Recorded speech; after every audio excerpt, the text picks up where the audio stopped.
अस्सलामुअलैकुम dear students हम last time बात कर रहे थे बायोटेक्नोलॉजी की एक टेक्निक रिकम्बिनेंट डीएनए टेक्नोलॉजी जो आज के हमारे लेक्चर का टॉपिक है। स्टूडेंट्स, रिकम्बिनेंट डीएनए टेक्नोलॉजी से पहले हम रिकम्बिनेंट डीएनए को डिस्कस करते हैं। तो recombinant DNA means A DNA with two different combination of genetic material. ऐसा डीएनए जिसमें दो मुख्तलिफ किस्म के जेनेटिक मटेरियल मौजूद हों, या ऐसा डीएनए जिसमें दो मुख्तलिफ किस्म के डीएनए के पार्ट्स मौजूद हों, उसको हम रिकम्बिनेंट डीएनए कहते हैं। अब स्टूडेंट्स, जो रिकम्बिनेंट डीएनए है इसका एक और नाम भी हम यहाँ पे डिस्कस करेंगे, वो है काइमेरिक डीएनए। रिकम्बिनेंट डीएनए का ही एक दूसरा नाम काइमेरिक डीएनए। अब रिकम्बिनेंट डीएनए का जो प्रोसेस है उसमें हम एक टेक्नोलॉजी यूज़ करते हैं जिसको हम रिकम्बिनेंट डीएनए टेक्नोलॉजी कहते हैं। इसकी मदद से हम एक ऐसा डीएनए प्रिपेयर करते हैं जिसमें दो मुख्तलिफ किस्म के डीएनए के जेनेटिक मटेरियल मौजूद है। फ्रेंड्स, अब बात करेंगे steps involve in A recombinant DNA technology.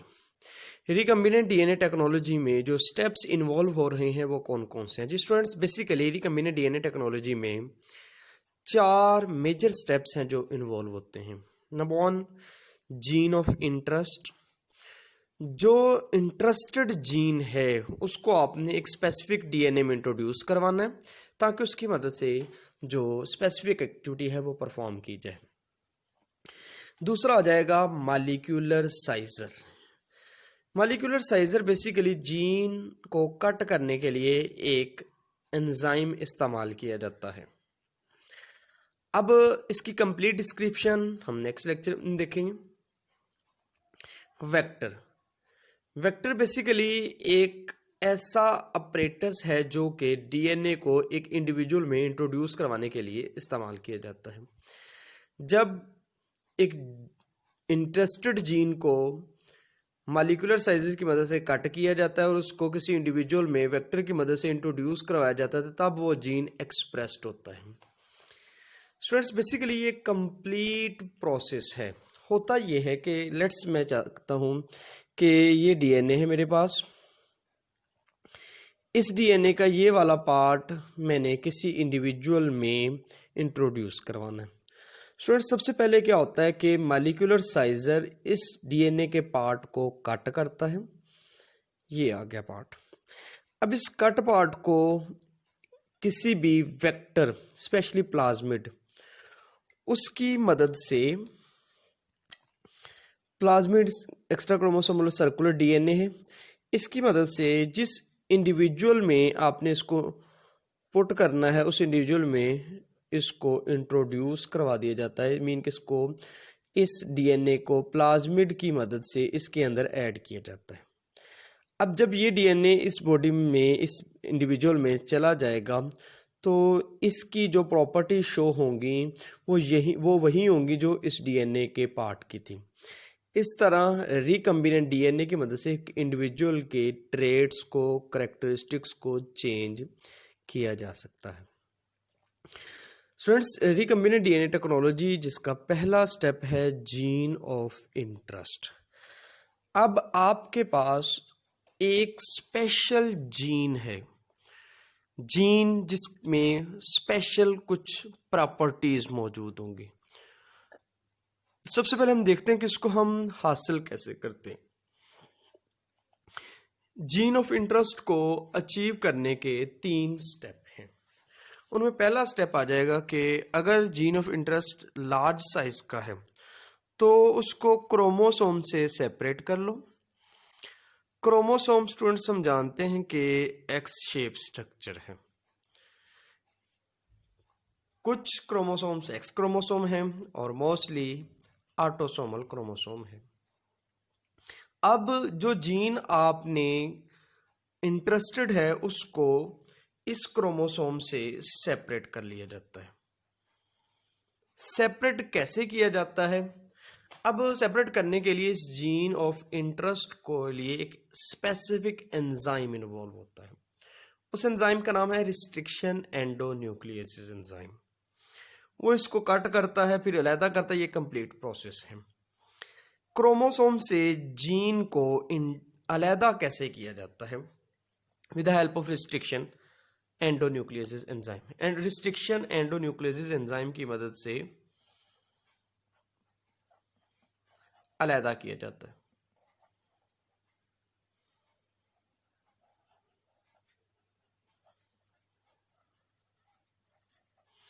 Ji students, दूसरी बात करेंगे synthesis of genetic gene chemically.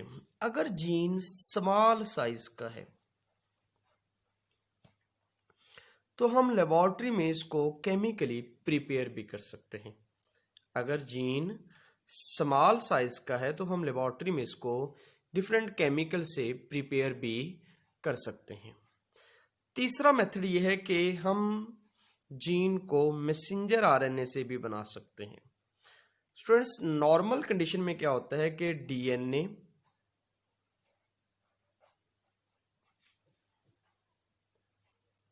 Convert होता है, यानी कि डीएनए से आरएनए बनाया जाता है। इस स्टेप जिसमें डीएनए आरएनए बनाता है इसको हम कहते हैं ट्रांसक्रिप्शन। और RNA messenger RNA, ribosomal RNA और ट्रांसफर आरएनए तीनों आरएनए ही बनाते हैं। लेट्स हम कहते हैं कि डीएनए मैसेंजर आरएनए बना रहा है। जो स्टूडेंट्स, डीएनए कौन सा बना रहा है? DNA messenger RNA. अब डीएनए के ऊपर बेसिकली जो न्यूक्लियोटाइड का सीक्वेंस है इसका अपोजिट सीक्वेंस होगा मैसेंजर आरएनए पर। इस मैसेंजर आरएनए पर डीएनए का अपोजिट सीक्वेंस होगा। अब ये वाला जो मैसेंजर आरएनए है इससे दोबारा आप एक डीएनए का पार्ट जो रिक्वायर है, जिसकी आपको जरूरत है, इसको आप सिंथेसाइज कर सकते हैं। मीन के मैसेंजर आरएनए से डीएनए को सिंथेसाइज किया जाता है। तो हमारे पास स्टूडेंट्स ये जीन को हासिल करने के लिए बेसिकली 3 स्टेप हैं। पहला स्टेप, क्रोमोसोम से इसको सेपरेट किया जाता है। दूसरा, इसको अगर जीन का साइज स्मॉल है तो हम केमिकली लेबोरेटरी में इसको सिंथेसाइज कर सकते हैं। तीसरा कि मैसेंजर आरएनए से रिवर्स ट्रांसक्रिप्शन के जरिए डीएनए को प्रिपेयर किया जाता है। और मैसेंजर आरएनए से जब डीएनए का एक पार्ट स्पेशली जो जीन ऑब्टेन किया जाता है वहां पे एक एंजाइम इन्वॉल्व होता है, उसे हम कहते हैं रिस्ट्रिक्शन एंडोन्यूक्लियेसिस।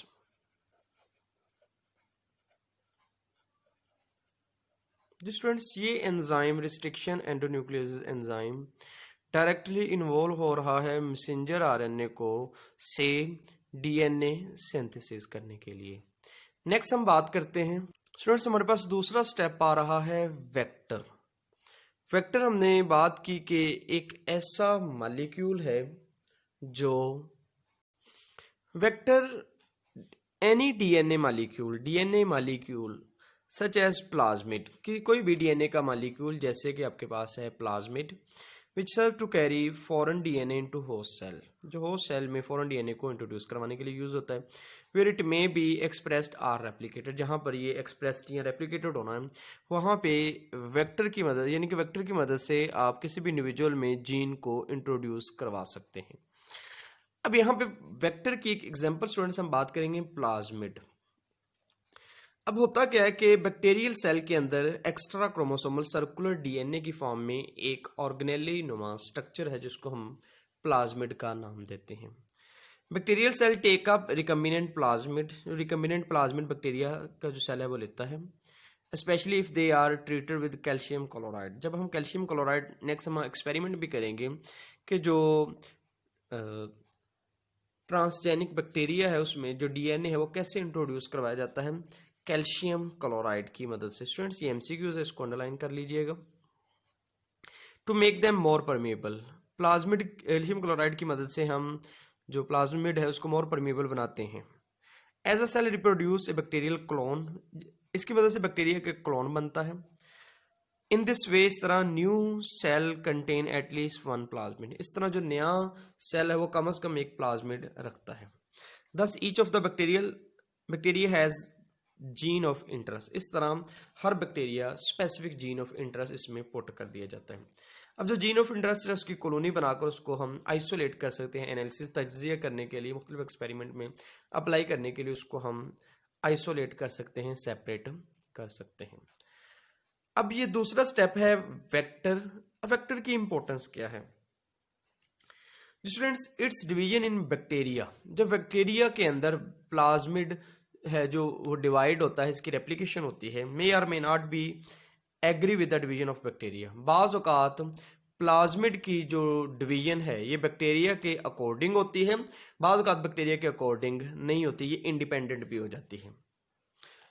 अगर बैक्टीरिया के अकॉर्डिंग डिवीजन नहीं होती तो हम जो जीन ऑफ इंटरेस्ट है, जीन ऑफ इंटरेस्ट को बैक्टीरियल सेल की डिवीजन के बगैर ही इंडिपेंडेंटली लार्ज अमाउंट में ऑब्टेन कर लेते हैं।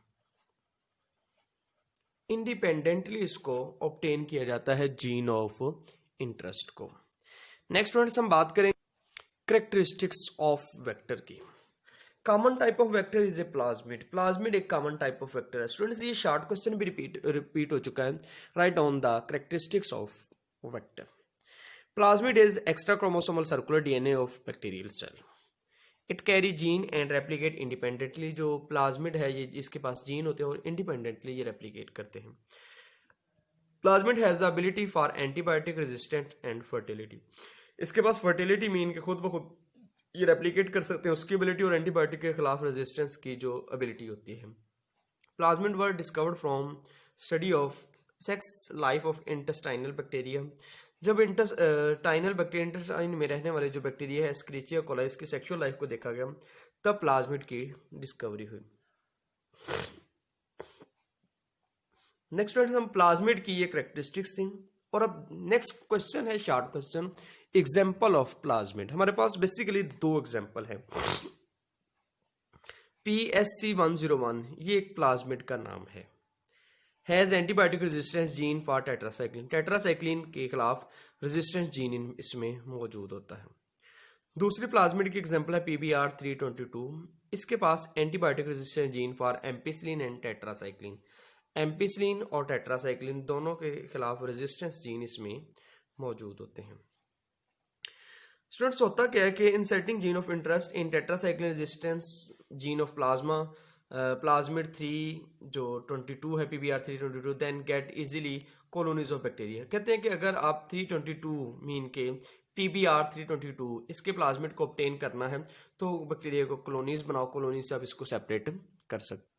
नेक्स्ट स्टूडेंट्स जो लास्ट पॉइंट है वेक्टर के अकॉर्डिंग वो है फेज, कि वेक्टर किन हालतों में ऑब्टेन किया जा सकता है। बेटा एक तो आपके पास है कि phage lambda phage. Lambda phage के बेसिकली एक बैक्टीरियोफेज है, स्पेशली वायरसेस। इसकी फॉर्म में भी आप वेक्टर को यूज कर सकते हैं, may be used as a vector. जो लेम्डा फेज है या जो बैक्टीरियोफेज है ये भी एज ए वेक्टर इस्तेमाल हो सकता है। दूसरा point students, after lambda phage attach to the host bacterium. Lambda phage के बाद ये होस्ट बैक्टीरियम के साथ अटैच होगा। Recombinant DNA is release. Recombinant DNA release होता है from virus and then enter the bacterium, और उसके बाद ये बैक्टीरियम के अंदर इंटर हो जाता है। It will direct reproduction of many more viruses. ये बहुत सारे वायरसेस की रिप्रोडक्शन का ये जिम्मेदार है। दूसरा students, each virus in bacteriophage clone contain a copy of gene being clone. अब होता क्या है कि जब एक बैक्टीरियोफेज किसी भी बैक्टीरिया के ऊपर अटैक करता है तो बैक्टीरियोफेज के अंदर जो जीन होते हैं वो इसकी बॉडी में आ जाते हैं और ये नेक्स्ट जनरेशन में रेप्लिकेट करता है, और ये जो बैक्टीरियोफेज के जीन है ये नेक्स्ट जनरेशन में मूव करते रहते हैं। इस तरह ये इसका कंप्लीट लाइफ साइकिल होता है। नेक्स्ट स्टूडेंट्स हमारे पास पॉइंट आएगा molecular scissor.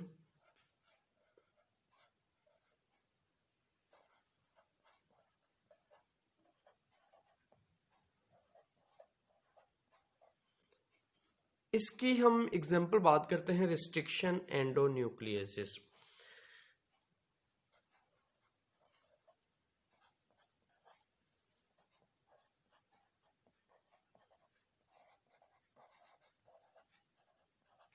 Basically molecular scissor का जो हम बेसिक इंट्रोडक्शन है वो आज डिस्कस करेंगे। मॉलिक्यूलर साइजर या रिस्ट्रिक्शन एंडोन्यूक्लियोसिस का काम ये है कि ये डीएनए के मॉलिक्यूल में जो जीन ऑफ इंटरेस्ट है उसको रिकॉग्नाइज करता है।